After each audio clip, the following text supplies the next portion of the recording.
Full points to Dane. There he goes. Good. Excellent. So restart. Over the last 8 or so weeks, Triple T's gone over a bunch of stuff about positions and some. I think if I can codify it as like he's done positional stuff. Like he's looked at key positions and some guards, and so he's kind of looked at it from a very technical standpoint, like, hey, this is a position, here are a bunch of your options, here's what makes it work, here's what makes it doesn't work, here's what makes it not work. And so I think he's done this really fantastic job of trying to provide like a nice foundational understanding of a bunch of really important positions. What I have tried to do is to provide you some, I guess, overarching concepts, or try to explain, I guess, the theory, as I understand it, behind why some of the positions he's talked about and a couple of other ones work or don't work. And then what we've tried to do over the last couple of weeks is take some fights or some different contests, and then look at how those concepts might apply within those constructs. I'm very much skeptical of people who say to you, oh, you can learn like jiu-jitsu entirely conceptually. And I think that at a certain level, like at a certain higher level, I think people start to think of their jiu-jitsu as concepts, like they sort of clump enough information together that they're like, oh yeah, that's whatever concept that's important. Like underhooks are important, but the depth of knowledge that underlies that simple statement of underhooks are important are like the thousands of hours that have gone into digging underhooks, understanding the different controls of them, different pressures, like all the sort of technical components. And so when they say simple heuristics like underhooks are really important, there's a lot of technical information that you need to make that be true. Like if you don't know how to do a good underhook and you just go for one, there'll be some success with it, but it won't necessarily be the level of success that they're getting. And I don't think it'll function as like a really kind of solid like guiding principle that you feel confident to follow. And so what I've tried to do is explain like a couple of concepts which are based on this idea of positional control and progression of positional control to a dominant position, and give you like two or three concepts that you should be able to follow and use as like a what's the word I'm looking for? Use as like a checklist as to why things may or may not work. So when you're looking at a position like side control or mount, you can think in terms of, okay, from this position, how can I achieve the control of the box? Or when I'm looking to pass guard, how do I, get into controlling the squares of the corners, or how do I work through the layers, those kind of things. And then once you're in a position, understanding that, okay, I've got a position, how can I this sort of subset of positions to make what I'm doing more useful.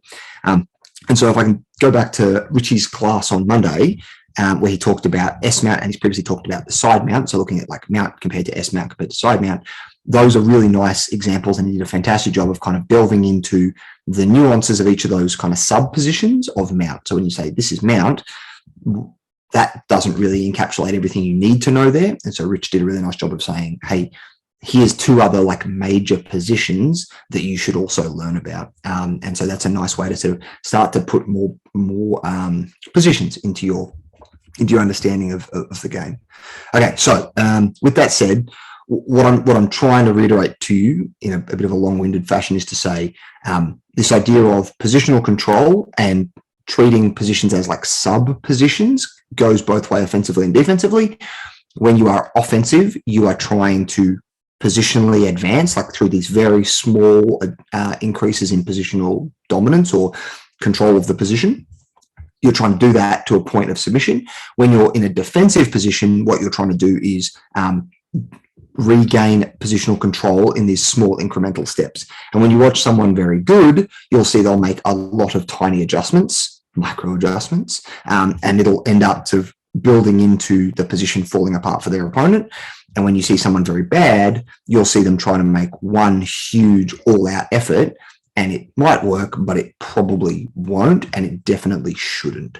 And so that that idea of like, hey, there's lots and lots of little positions. You don't need to formally be taught every single tiny little position, but if we can give you enough like steps in the process, then that's going to help.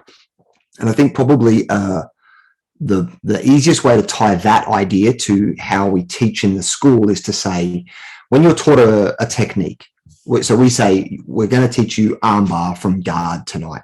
And then we'll go like, you start in closed guard, you do this, you do this, you do this, you do this, turn armbar. Like it's, 5 steps. It would do you well to think of those 5 steps as new positions that you are being taught. And so, yes, those 5 positions fit together, but also think of each of them as their own individual position. And from them, there is a bunch of stuff that could happen. For the purposes of this one technique, you're going to make the step to the next thing. But if you go back and think like, okay, if I go from, closed guard to like a high closed guard, which would be a good first step in trying to get a guard armbar, then that high closed guard is actually its own set of positions. Then you could, scissor your legs and get to like an offset position. That's another entire position that you should be able to go to and kind of explore and use. And so in class, I'd like you to, if any of this is to be valuable for you in the future, it would be to think in terms of when I'm being taught a technique and I'm moving towards completing the technique, each of the steps you're being shown are actually more positions that you should be like filing away that could be used elsewhere. And then the second thing is to say, in each of those positions, they work because they allow you to control your opponent in some fashion, and an easy way to sort of codify or ratify that why that position works is to think in terms of how it controls those 4 corners of the box, the 2 shoulders and the 2 hips. And if you can see how the position controls those and which combination of the 4 it controls, it'll give you a good understanding as to how that position should work. Okay, that was pretty long-winded. I think I've managed to blow my times out already. Nailed it. Here we go. Okay, so the plan is, let's have a bit of a look here at Mr. Craig Jones. Okay, so you should all be looking at Craig Jones wrist locking a guy from a back triangle. Okay, so for everyone who doesn't know, or if you don't know, this is Craig Jones over here wearing the leopard print. His training partner is the guy in like the sky blue and white rash guard, who unfortunately is also wearing leopard print shorts. So it's going to get moderately confusing once or twice. But and the other guy is he's a guy called Jay Rodriguez, J Rod, who is the brother of Nick Rodriguez, who recently sort of stormed through ADCC and is kind of coming out as a big new competitor. You don't care, but there you go. All right, so this is a little bit of training footage, so it's not competition footage. So there are limitations around, I guess, some of the applicability of what we're going to see, like. People are more likely to take chances and fiddle around and do things that I wouldn't say would be, in competition terms, the best maybe when you're watching training footage, but you'll get to see them often repping a single position. So here what they're doing is they're working out of mount. So one person in mount, one person bottom of mount, and the idea is to reverse and submit, or just submit from the top. Yeah, so it's like a classic kind of mount control drill. What we're going to see is Craig Jones is one of the best grapplers in the world at the moment, and J-Rod is not. He's good, but he's not on the same level as Craig Jones. And so we're going to see him kind of get tooled up a little bit, but we're going to take our time and figure out what the things that Craig is doing that differ from what the thing Jay is doing. And it should be nice and instructive about like what makes those differences, because it's not magic, right? There is absolutely no way that someone being better than you can be magic. That was a horrible spot to start. Sorry. Okay, so it's not magic is my point. There has to be things that Craig's just doing better. All right, so Craig's on bottom, Jay's on top, and the first thing I want you to see is that it's tiny little bit tough to see here. Sorry. Roll back. So first thing I want you to see is that Craig is going to keep his elbows really tight to his body, and he's going to protect that space under his shoulders. So in mount, Jay's already got his hips here, so he's mounted, so he's controlling the hips of the box. He doesn't have the underhooks, and the dominance of mount comes from being able to both control the hips and the shoulders and sort of move between the two. So the number one thing that Craig is doing right now is protecting his underhooks. Because they don't have gis on, he can't be like cross collar choked and really easily choked. And so there is a risk where he's not protecting his neck as proactively. He is protecting his underhooks. And so, there's a balance that needs to be struck there. And for him, he's going to be making that decision based on where Jay's hands go. Okay, so what I want you to see here is this. Okay, so Craig's, where am I at? We'll make Jay blue and we'll make Craig maybe black or something. Craig's got his underhooks protected, so he's protecting, oh dear me, this space and this space. And you can see that Jay has committed both of his hands into trying to punch in underhooks. Yes, he was just trying to jam his fist through the armpit to get an underhook. And he's trying to do that because he wants to open Craig's elbows up, yeah? In the process of doing that, he's committing both of his hands onto Craig. He hasn't got any control over the head, so that's a possible point where he could have gotten some control to then punch one underhook, but here he's sort of committed both hands. And so the problem with committing both hands is obviously this space out here and this space out here, he can't post and protect them. Yeah, like what if his hands stay in, he can't do that. And so what we see here is,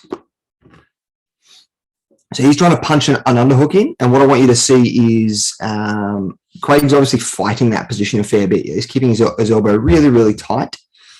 One thing you may not see here, but one thing I want you to pay attention to, rather, I should say, is this forearm across Jay's hip. So he's got his elbows tight, but his right arm is framed across Jay's hip. Yeah, so that forearm across the hip actually controls Jay from being able to come up into a high mount. And so there's a bit of space here under his elbows. Whoopsies. There's a bit of space here under his elbows. So potentially Jay could like cup the elbow and lift it as a way to kind of expose more space in that armpit. But Craig's got his arms pinned in nice and tight. He's got that frame across his opponent's hips, and he's actually reinforced the frame. You can see with his other hand over here. So he's kind of built that, that frame that we'll sometimes talk about, and he's protecting his underhooks at the same time. Okay, right here, you can see that Jay's hand has come through, sort of over here, yeah.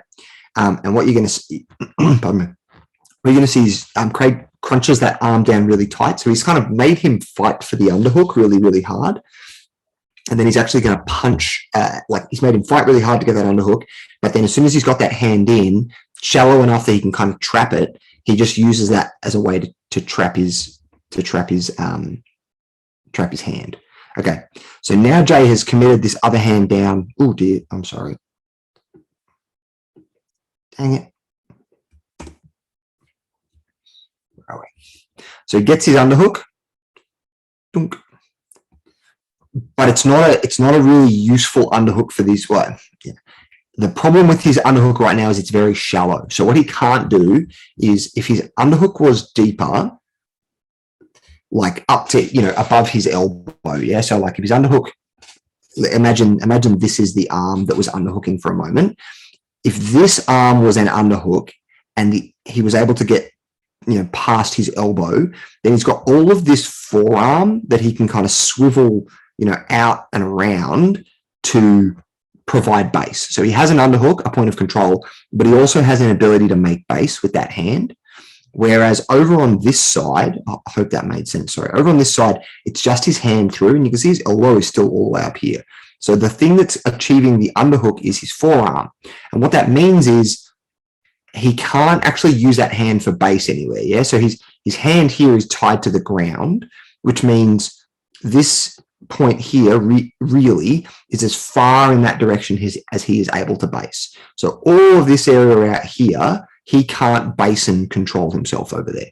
So by working to punch that underhook really hard and then getting it trapped at the wrist, he's got a control, but he's sacrificed, his positional control. He sacrificed his base in order to achieve that.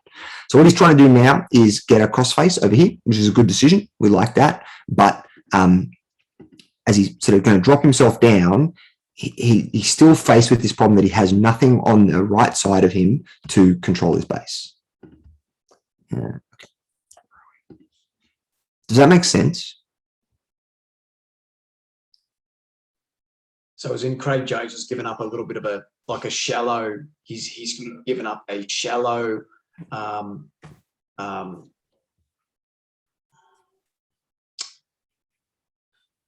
blank. Underhook, yep. He's given up a shallow underhook, yep.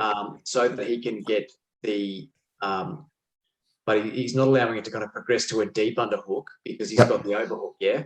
Yeah, correct. And by doing that, by having the overhook, it's stopping the shallow underhook to progressing to a deep underhook, and it's also isolating that post on the right hand side.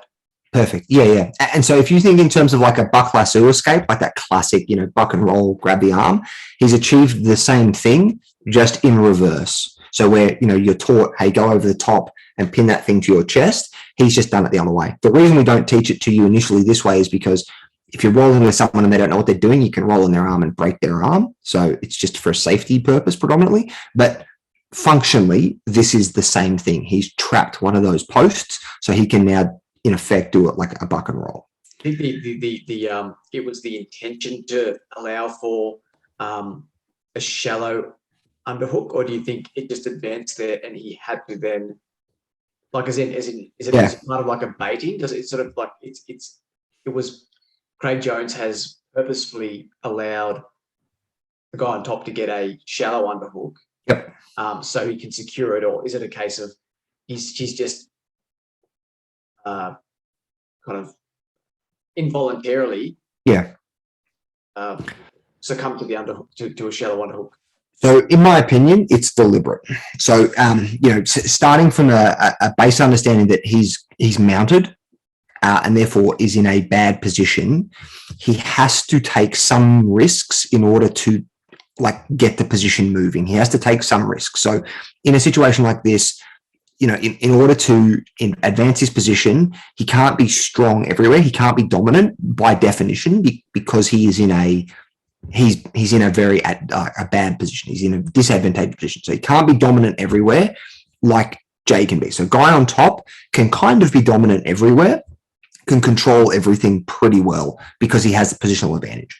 Guy on bottom cannot.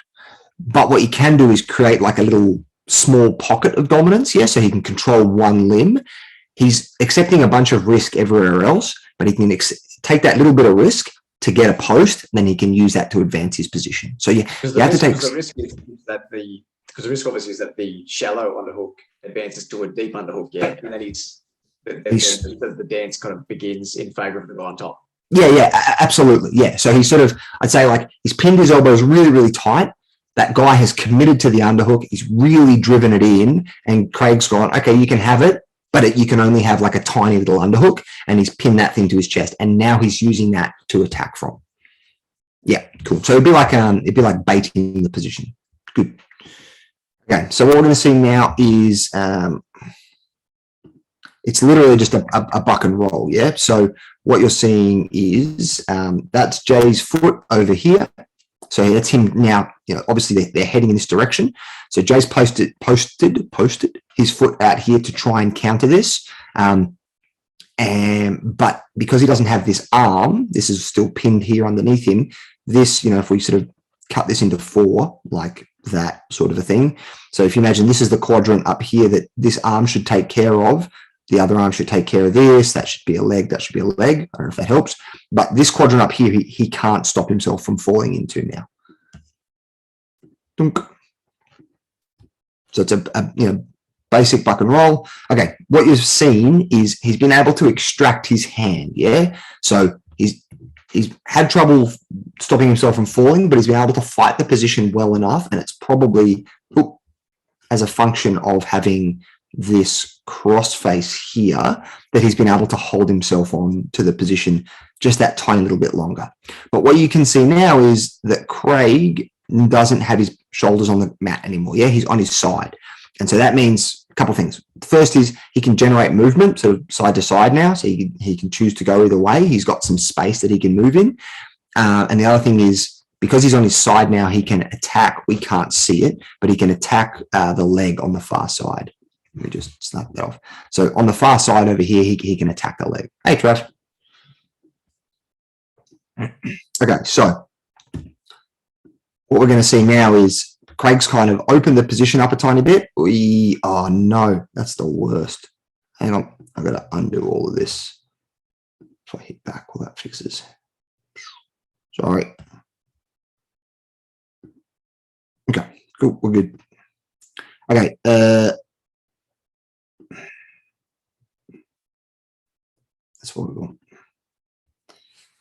So as he's turned back in, what we haven't been able to see is he's used his left leg and he's kind of fought himself into the position. And so now he's pushed himself into half guard. The next one that we watch of this, it happens opposite side, like the camera's on the opposite side. And so we'll see how that plays out really nicely. But all I need you to understand is that from here, as he's bumped him and opened the position up, then as they've sort of moved to settle back in, you can see that Craig has brought his shoulders and turned himself out and gotten his knee out over here. Okay, so that is probably the important thing to see. So remember I said he's gotten his shoulders up off the ground.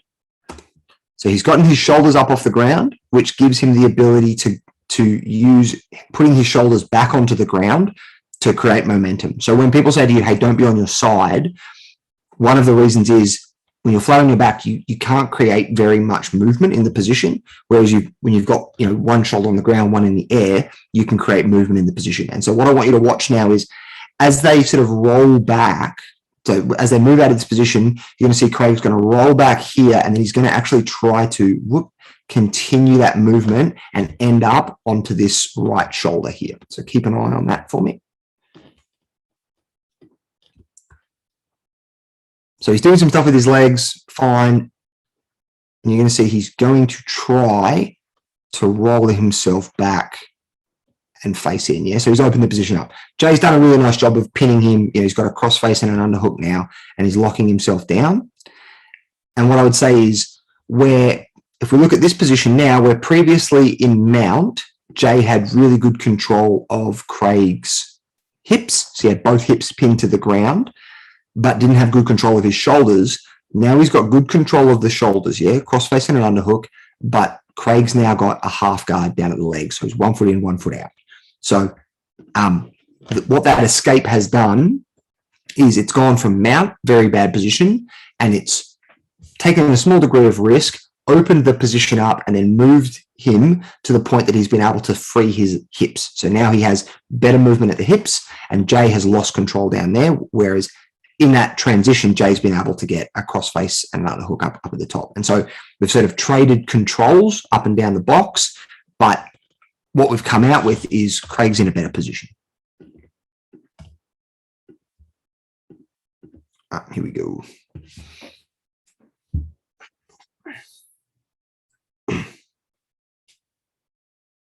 Slow motion sometimes isn't the best options, but here we go. Okay, so what you're seeing now is, so now Jay is trying to get movement happening at the legs. So it's a little tough to see. I'm going to speed this up a little bit now, but what he's going to do is he's trying to pummel his legs. So he's trying to pummel his legs on the inside. So get where he's got his left foot, this foot out here, where he's got that on the ground. Now what he's trying to do is get onto the inside and kind of pass into mount. So he's trying to go from half guard to mount, yeah, like a no hands pass.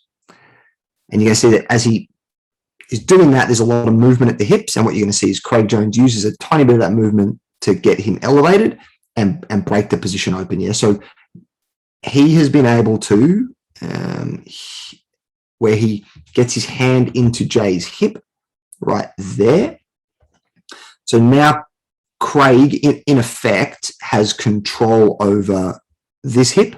And to a fair extent, he's got control over the other hip as well because he's got his half guard. Jay's hands are committed up to his head, yeah? So as in far as like in terms of the box being controlled, Craig now has control over this hip here, the left hip of Jay, which he never previously had. And so as Jay's sort of moving side to side, now Craig can use that point of control to elevate.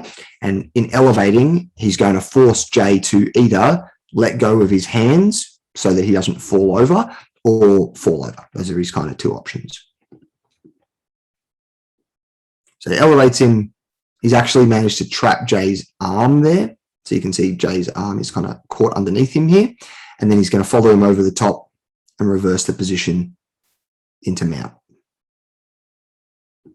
Cool. And he's actually reversed into a better mount, right? He's got an underhook. Does that make sense? So we're just going to roll back a teeny tiny bit. We'll watch the whole thing sort of in one movement at real pace. Dunk. Seems so quick when you play it at normal speed. So lets that happen and then pins it down, opens it right up into half guard, and then gets control of this kind of near side hip as we look at it.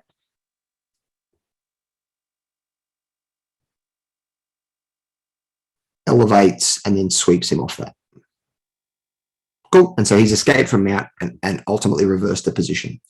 And so if we looked at like this snapshot here and then this snapshot here, the position's been switched, and it's been switched in a matter of, where are we?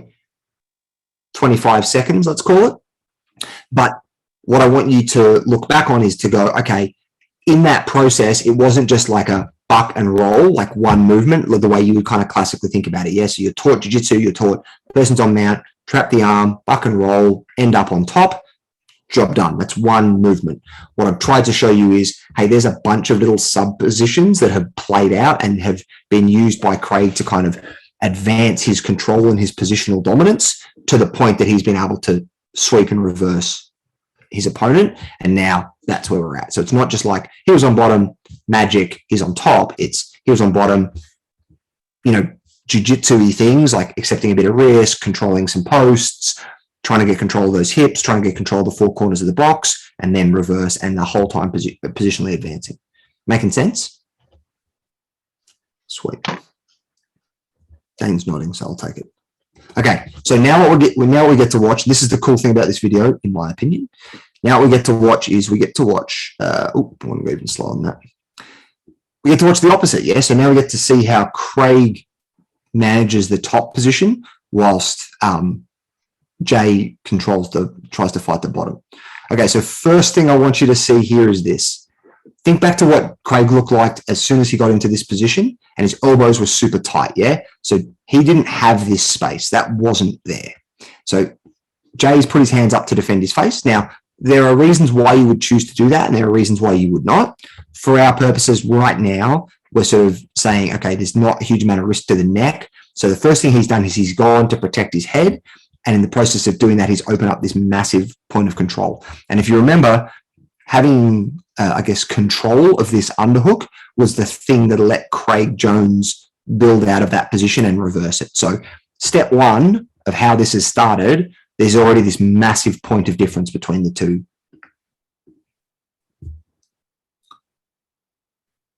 Okay, and then you can see there, Craig's brought his knee up into that position. So he's already occupied the space. So we're, a couple of seconds into it, and what the control that Craig has managed to establish versus the control that Jay managed to establish in that time is markedly different.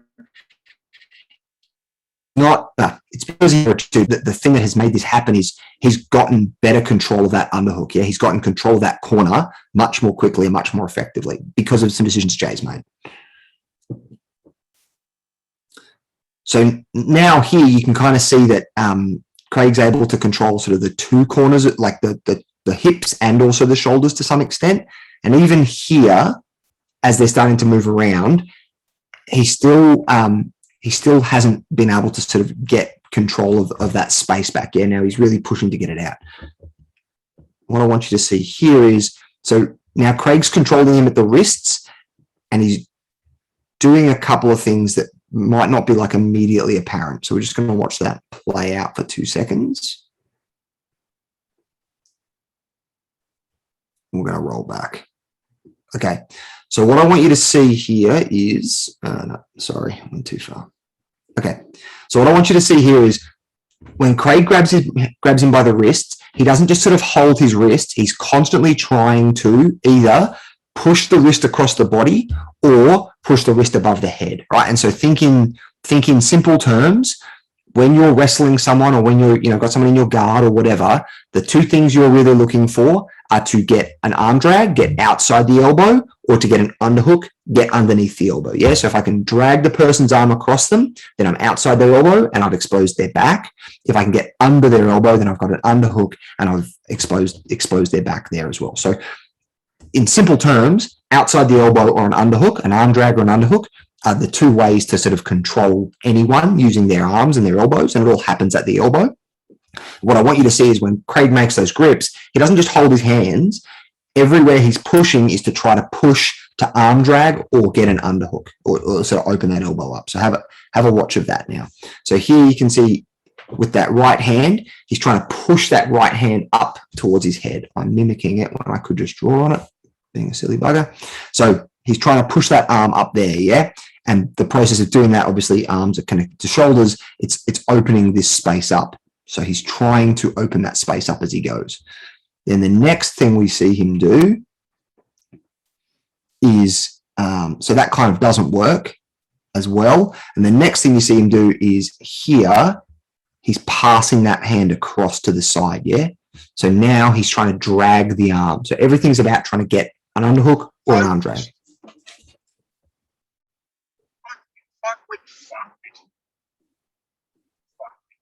It's not very nice, Trent.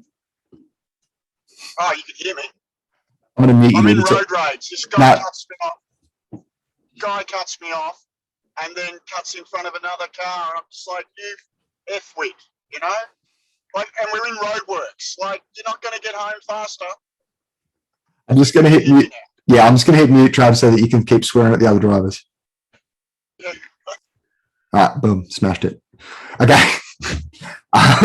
All right, so you can see he's getting an underhook or he's getting an arm drag, one of those two things. So that's what he's doing with his hands. Yeah, so when he's hand fighting, that's the two things he's looking for. And you can carry that principle from here to guard to standing everywhere. Holds, always, underhooks, arm drags. Okay, what we can kind of see here, it's a little tiny bit tough because the angle's not great. But do you remember, I should say, that first thing he tried to do, he tried to push that wrist high above Jay's head. He's done that here. So he's been trying to like arm drag or push that arm high, and he's been able to pull it off here. And so this is, in effect, getting that arm towards being into an Americana position. This other hand is coming over now. And I've drawn too many arrows. So as Jay's hand goes up in this direction and he keeps getting pushed up there, this underhook space, this corner of the box is going to get opened up. And what you're going to see is Craig occupies that space. So opens it up, and then that is Craig's fist right there. So he's pushed the arm up high enough that there's space in that armpit, and then he's popped his other hand behind his head and into that underhook space. So that's, Craig's arm running down here and across here in behind Jay's head, and then he's occupied that space. And so he's grabbed his hands, his hand fought him, tried to get an arm high or an arm across. Arm high has worked. He's fed behind the back of the head and filled the underhook. And so where previously he'd used a knee to get in there, now he's used this like stocks position is what we would probably call it.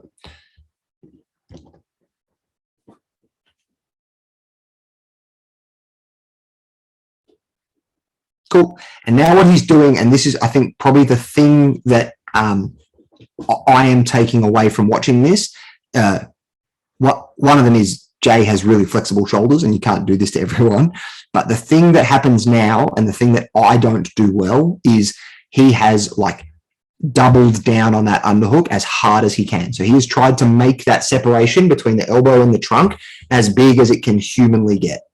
And I mean that in quite a literal way.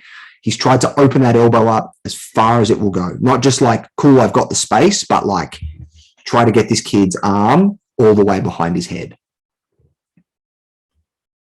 And that is like obviously exceptionally controlling, right? So now, you bugger. No. There we go. So now you can see that's Jay's arm there, yeah, elbow down to here. It's got a bendy thing. And you can see this is his other arm. So he's sort of trying to defend to some extent. And so what Craig has done now is he's got an arm drag and an underhook, right? So remember I said, hey, there's two things that give you really good control over someone's upper body. One of them is an underhook. This is, I think we can categorically say, the deepest underhook you could ever get anyone ever. So he owns that entire side of the body. And then over here, he's also arm dragged him. And so Craig's chest is pressed in behind this, behind Jay's elbow. And so he's pinned his upper arm across his chest. So he has, the two best ways to control someone's upper body. He's pulled it off in a single position.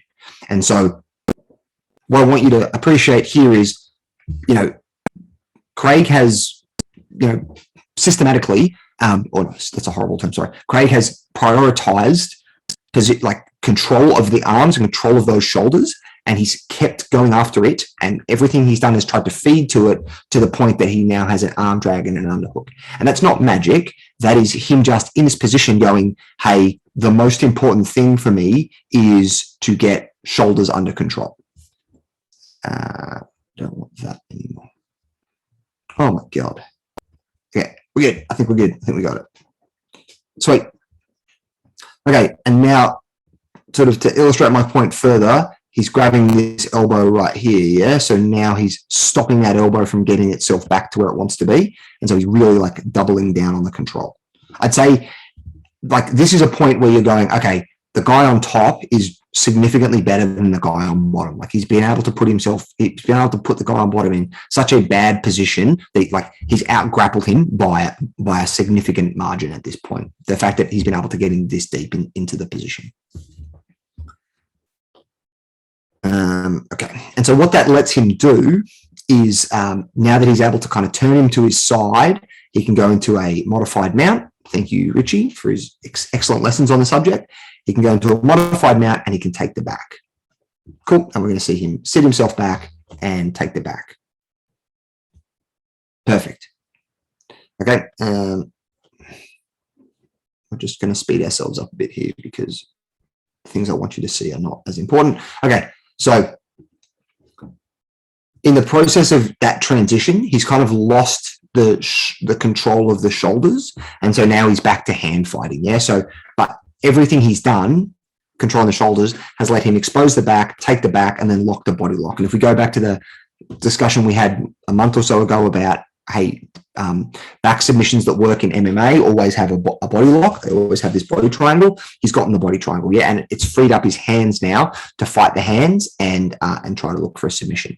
And then what you can see he does here is basically follow the same policy as he did when he was trying to take poor Jay's back, and he just isolates an elbow. So we'll go slow motion again.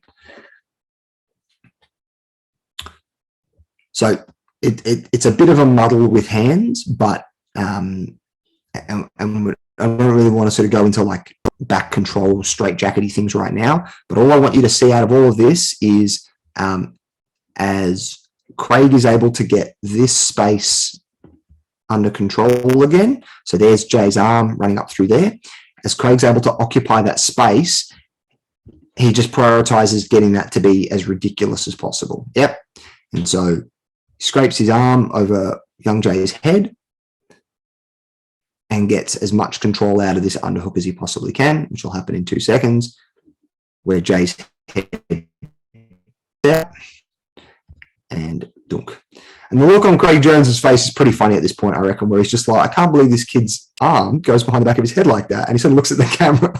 It's one of my favorite moments where he's just like, can you believe that this kid's arm can get all the way behind his head like this? It's pretty fantastic. Okay, and then so from there, the finish is kind of irrelevant. I'll let it play out. But you can see he's got like excellent positional control, right? So from a standpoint of like what submission he should use, he can kind of do whatever he wants. I'm pretty sure that he just wrist locks him. Yeah, there you go. Which is not kind, but it'll work. Cool. All right, so that works. All right, so now let's go back, yeah? So now we've watched Craig Jones be super, super dominant, and we've watched Jay not be super dominant. And let's just nice and quickly watch what happens in what happens in this last one. And what I want you to do is just be reminded of good positional control, yeah? So here we go.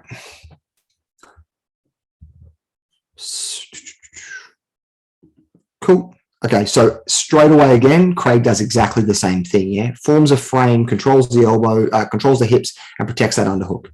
So the underhook just isn't there for Jay. And so we think about like the first couple of seconds of when Craig was on top, and immediately he was kind of starting to get into that underhook space. Here, that isn't happening, and it can't happen. Yep.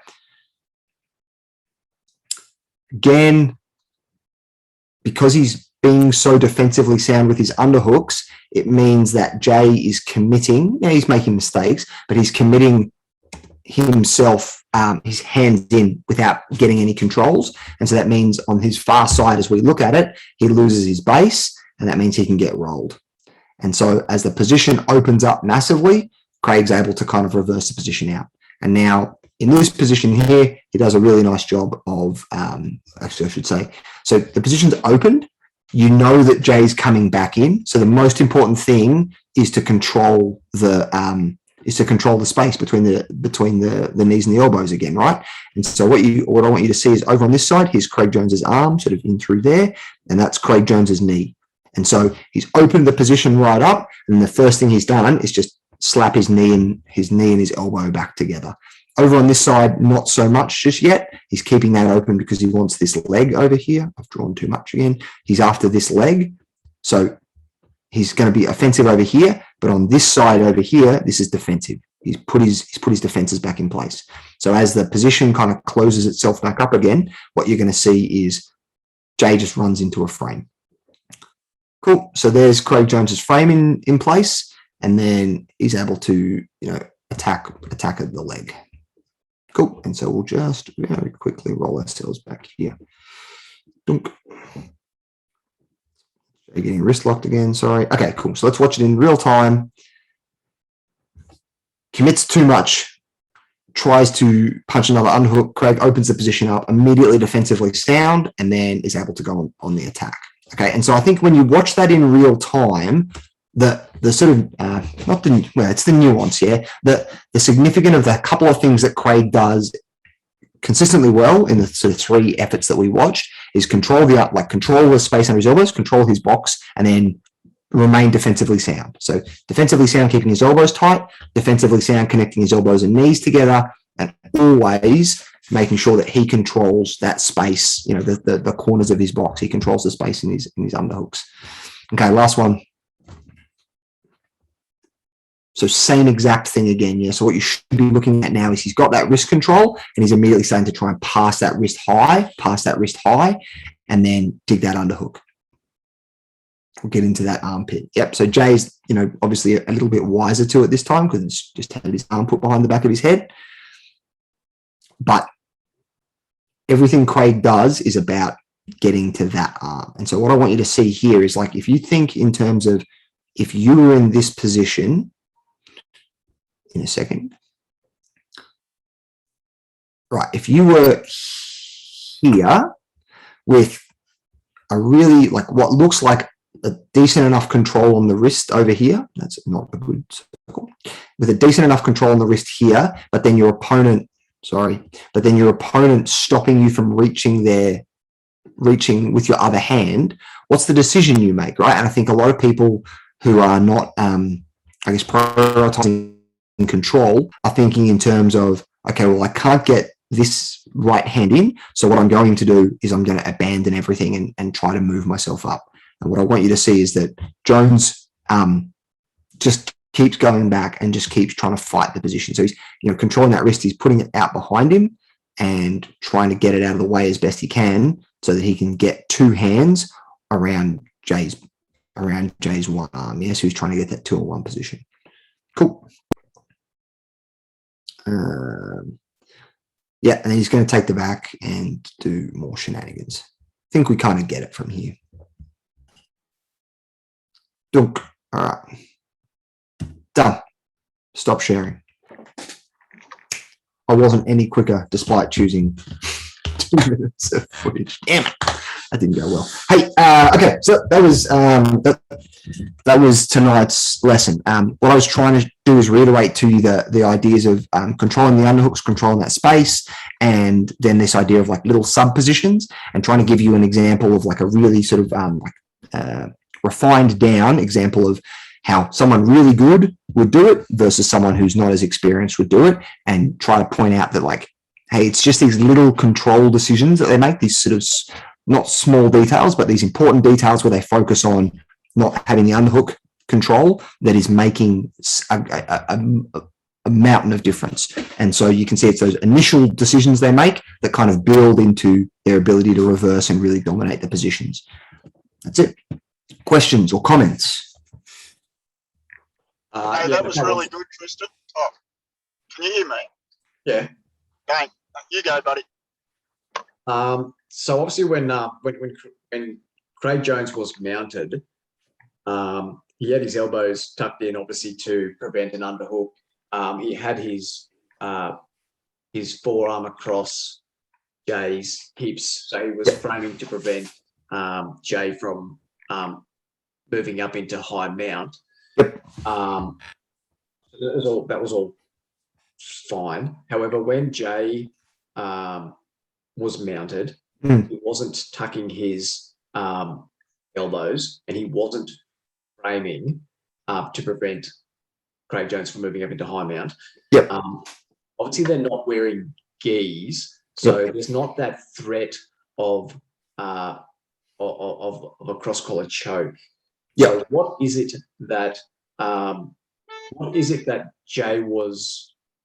What is it that Craig Jones might have been threatening to prompt Jay to bring his elbows away from his side, and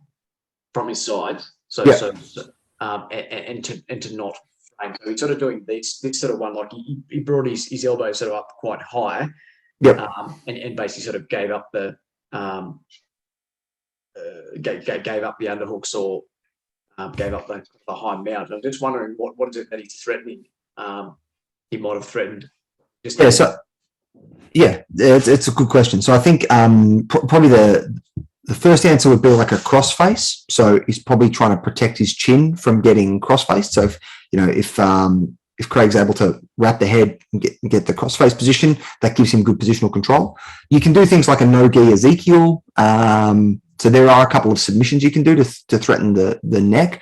I would say that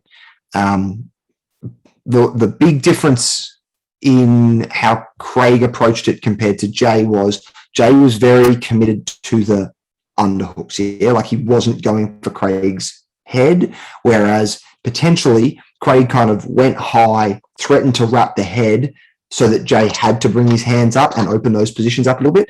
So there could be some like tactical decisions that were made a bit differently. But it certainly seems to me that Jay doesn't threaten the neck. And if you're positionally like solid with you framing the hip, you're able to kind of protect your neck to a fair extent. So I'd say potentially it was some threat, but potentially it was also like perceived threat or just a lack of good positional control on behalf of Jay, that he had to bring his hands high to protect his head, whereas Craig didn't have to bring his hands high because he was stopping that upward movement with the frame at the hip already.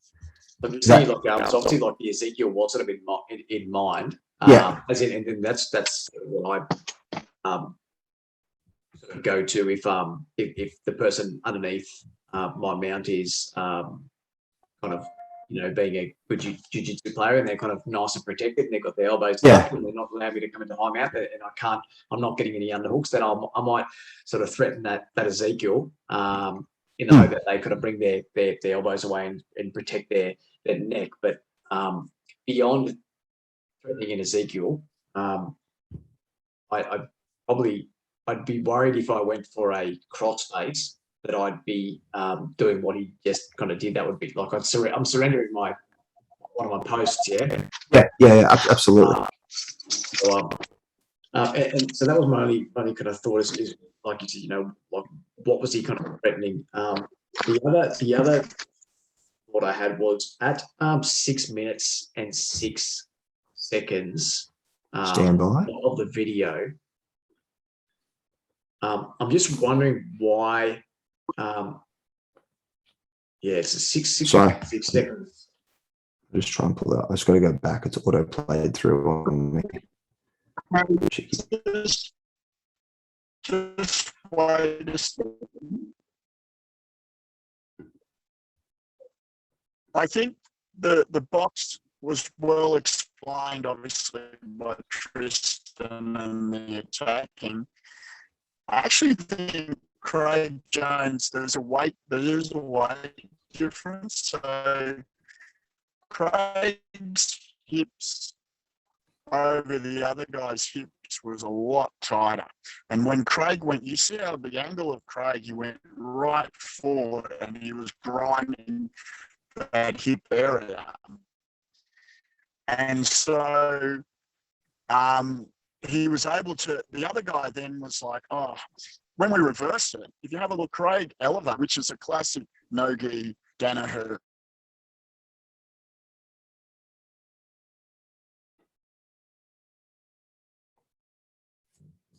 Is that frozen for anyone else? Yeah, it's frozen. Trav, you're freezing up, man. Like you're pretty broken, and now you've just frozen. Oh, there he goes. Okay.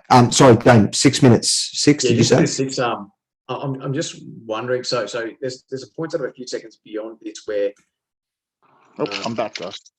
Jay sort of isolates his arm. I'm just wondering why. So further, so Craig Jones kind of puts his post out, kind of fairly, his right hand out, sort of fairly wide. I'm just wondering why he doesn't bring it in and go for a trap. I'm not sure. Is it here? Go up to like 606. Okay. Here we go. So How confident's the guy underneath? Is he a world champion or anything? Nah, he's a lot younger. I'm pretty sure. He's just Yeah, starting. because he's I'm just wondering here why. I'm just wondering sort of why here, or sort of within a few seconds, he doesn't go for that gift wrap, which I thought would have been sort of even more. Well, sort of fairly controlling, yeah. So, you know, gift wrap and a boat ramp and kind of take the back and. Yeah, it's a good question. Look, I suspect. I think as we watch through here. So like he sort of brings his arm out quite sort of wide. Like, yeah. Like he could probably get a gift wrap sort of fairly easily, but maybe it's just a. I suspect the reason he hasn't is because he would have to grab the other arm, and he doesn't have really positive control over that arm. So here, if where are we? If we can kind of bring it when he brings his arm back. So here, no, there. All right. So in order to get a gift wrap, you would gift wrap this arm here. That's the arm you need to gift wrap. Yes. And so I suspect the reason he hasn't gone for it is because in order to do that, he would have to give up the control of the other arm. That's why and he might lose control entirely in the transition. Yeah. Correct. So, it's still a very dominant position. And I guess the question would be, in this situation, like if you were going to plan as when you would do it, you'd say, is the gift wrap significantly better than whatever this chicken wing looking thing is? And if it's that much better, then it might be worth the transition. But if it's not, then am I better off just continuing to force this dude's arm behind his head? And I think they're probably both about in terms of their value, and so we're better off holding on to what you've got here then and advancing this position rather than transitioning to the gift wrap. Yeah. So the benefit is not worth taking the risk. Yeah, I think that's what you're saying. Yeah. Like the gain is not worth taking the risk if it's sort of equivalent. In terms of dominance. Yeah, particularly no-gi where the control's high. Also, that Craig may have the gift wrap. He may not be going for it straight away. He may know it's just sitting there. You know, it's hard to say. I would say the gift wrap is there because he's behind the elbow, but, maybe he's made a call and said, no, I'm not doing that straight away. I don't know. We don't just know that, we don't know what they're thinking. And that's a really good thing. Another good way of reviewing these things too is when we're back into the center, we film the rolls ourselves, like our rolling, and then you dissect it, and then an external person dissects it, and then the other person, the people that are actually rolling, dissect it. Because I'm really curious to know the difference between what we're seeing and what they're thinking. So Craig may have something here or he may not, but we don't know. We don't know the feeling, do we? Like we don't know. You might say, no, it was a bit tight or it was a bit loose or whatever. What do you think? Yeah, it makes sense. Absolutely. I think, like as you say, it's conjecture on my behalf. Yeah, and I like it. I think it's good. Yeah, but I guess looking at it, as you say, without the sort of knowledge of what the position truly feels like in that moment, my suspicion would be that the risk to reward of giving up that control for the gift wrap is probably not there. Now, like for you as an example, Dane, if you don't have like, if you're in that position, you're like, I don't know what to do with this random arm, but if I could get a gift wrap, I've got an idea of what I would need to do, then yeah, that's great. It's probably worth doing. But if you're sort of thinking in terms of, yeah, both of these are going to lead where I want to go, then you probably don't want to jump off, this boat and jump onto the gift wrap.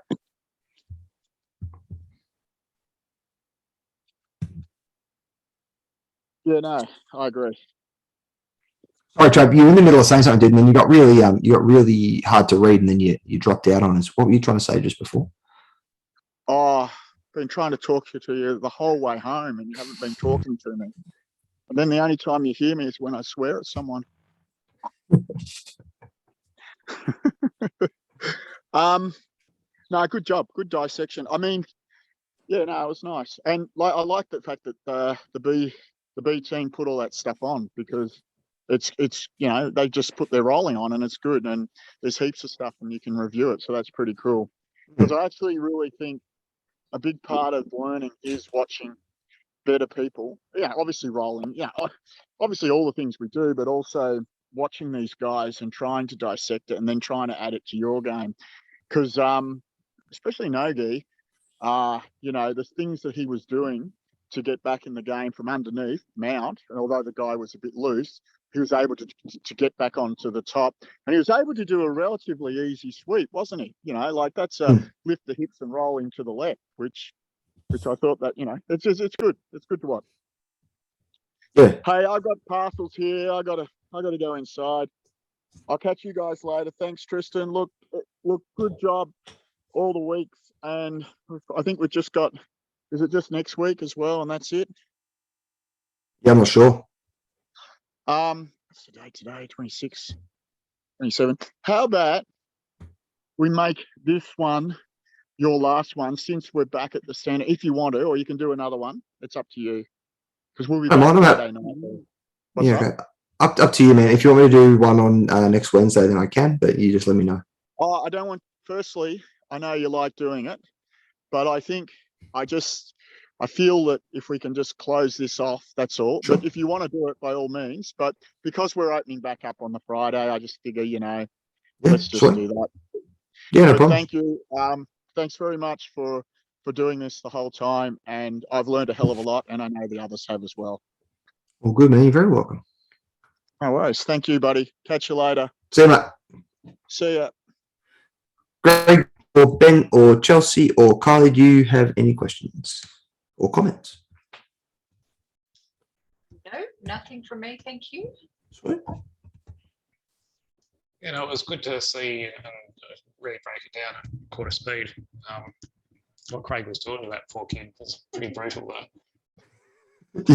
Yeah, it was. Yeah, I think if you walk onto the mat in that gym, you probably need to expect that it's going to be a bit rough. I think they've got a no one below purple belt policy, which is a pretty it's probably the first gym I've heard of that does it. But they've literally just said this is a competition gym where we're trying to be world champions, and so if you don't have a purple belt, you're not on the level that you should be on our mat. So yeah. I thought we were going to see some S mount from Craig as well for a second there, but yeah, I couldn't. I found that little video. I don't know, whenever it was posted a little while ago, and I thought, oh, that's pretty good. But yeah, he didn't use any, unfortunately. Gutted. It's hard work to find like a video that does everything you want it to do. So you said it got to take the 80% solution sometimes. Sure, that was good. I appreciate the time you put into these last 2 months. Nah, it's all good. Just no problems at all. You're very welcome. I'm glad that you guys have enjoyed it. I hope you've gotten something out of it. I think that the thing that I'm hoping is that when you get back onto the mats, you can, like, I've tried to simplify it and overstate it so many times that when you're there and you're like, oh, I'm having problems with this thing, or how do I make whatever work, that hopefully some of the stuff we've talked about, you can be like, oh, well, I'll try the stuff we talked about during the online classes, and or at least frame your question to, one of the blue belts or whoever, someone, in terms of that. Like, I can't control this position enough, or I feel like I'm missing a step in this position.